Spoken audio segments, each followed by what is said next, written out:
Yo guys, what's up? CaterPTCG here today doing my last deck profile of Ultra Prism right now. So I am doing metal. So here's my list. One Sparkling Induction Magnemite. When this is your active, it has one less retreat cost for each Magnemite on your bench. This is good as sort of your promoter after you get knocked out to put up if you have a Magnemite on your bench already. You can just retreat it. And I would play three of this one, but it's weak to fighting, which means Buzzwole can one-shot it right off the bat. So that's why I'm not playing three, sorry. I'm playing two of the metal ones as well. I'm gonna be honest, I do not know what the ability does, but I believe there's two Magnezones from this set, and the one with the ability is the better one. It's like, it has free retreat, or doesn't have weakness, or it's not a very good ability, but it helps. One Magnemite, because, especially against Luxio, you can't use Rare Candy, so, and also just sometimes you won't be able to use Rare Candy, so it's helpful. 3 Magnezone, this has an ability where you can attach as many metal energies as you want, so that is super awesome. And then I'm playing 3 Dusk main Necrozma GX. This one attack does just plain 60, that's pretty bad, honestly. Then, for 4 energies, it does 220 and discards the metal energy, or 3 actually. So, as long as you can get that powered up every turn, you're doing a lot of damage. This is weak to fire, unfortunately. So, Volcanion screws this deck over pretty bad sometimes. And then GX attack, if you're behind on prizes, it does 250. I think it's 250, I might be wrong on that.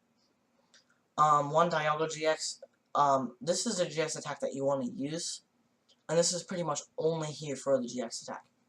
It does 150, and you get to take an extra turn.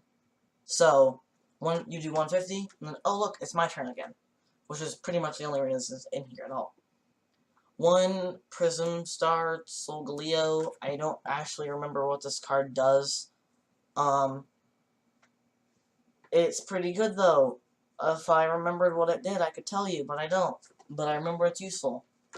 Also, remember if you're Ultra Balling it away, which sometimes you will be, to put it in the Lost Zone. When Prism Star cards get discarded, they are put in the Lost Zone.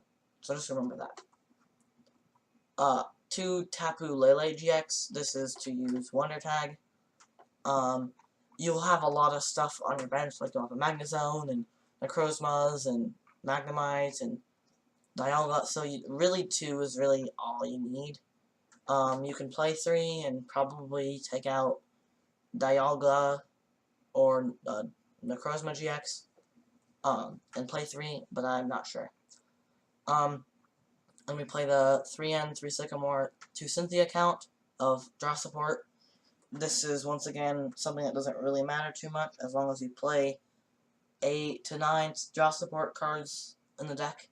It doesn't really matter, so you can change the support count as much as you want. 2 Guzma, really only 2 because there's a lot of supporters in this deck, so I ran out of space. 2 Brigette to get out your Pokemon like Necrozmas and Magnemites faster. 2 Acerola to pick up your Pokemon, and you can pick up the metal energies with it, so that's awesome. 1 Fisherman, because this can put 4 energies into your hand, so that's essentially already, with a supporter powering up Dusk main Necrozma's attack. Also 3 Mount Cor. I don't know if it's Mount Coronet or Mount Coronet. But this puts 2 metal energies from your discard pile into your hand every turn. So that's another 2 metal energies that you can attach every turn. For Ultra Ball, this is in Japanese, but you guys probably know what it does. Discard 2 cards from your hand and get Pokemon.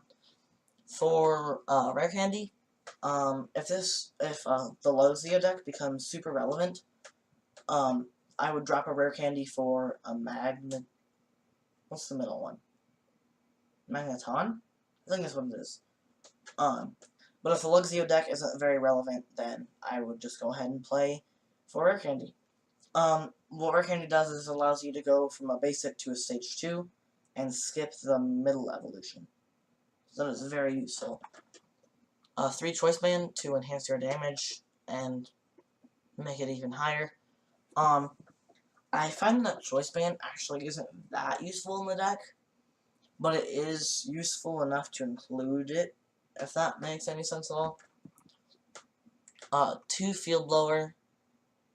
Being able to discard tools, especially off of Gardevoir and, or not Gardevoir, Garbodor, and discarding Choice Bands is awesome. 2 Floatstone to retreat your Pokemon. I believe everything has a pretty heavy retreat cost. Like, yeah, Solgaleo's is 3, Dialga's is 3, Necrozma's is 3, Magnezone's only 2, but yeah, we have pretty heavy retreat costs, so Floatstone's a decent tool card. And then 1 Super Rod to shuffle your Metal Energies in, and then we play a lot. I think it's 12? Yeah, 12 Metal Energies. So essentially with this deck, all you need to do is set up Magnezone and then power up your Dusk Necrozma. And as long as you have Mount Coronet in play, Mount Coronet, I'm just going to call it Coronet, you only need to get 1 additional Metal Energy in your hand each turn to continue doing 220. And like I said, eventually you can use Dialga's GX attack. And this deck can beat Gardevoir. This deck can even beat Fire, honestly. The way you beat Fire with this deck is, once they don't have a Fury Belt, or if you have a Field Blower the Fury Belt, put a Choice Band on your Dialga and use its GX attack to knock out a Volcanion EX. Then, try to get your Necrozma in to take another knockout. So yeah, essentially, like, this deck doesn't really have that bad matchups, against 2 prize decks. Greninja, bad matchup. Anything that can one-shot it is not the best matchup. Like, Bulu isn't a great matchup, but you beat Volcanion the same way. Volcanion isn't the best matchup, but like I said, as long as you can get your Dialga's GX attack to one-shot a Volcanion EX, yeah, like, that's all you need. So yeah, this is a pretty nice deck, and I think that this is going to be the best deck, honestly. And I hate playing metal decks, but I honestly just think that this is going to be the best deck. So yeah, leave a like and subscribe to Caterpie TCG for more deck profiles and stuff like this one, and peace.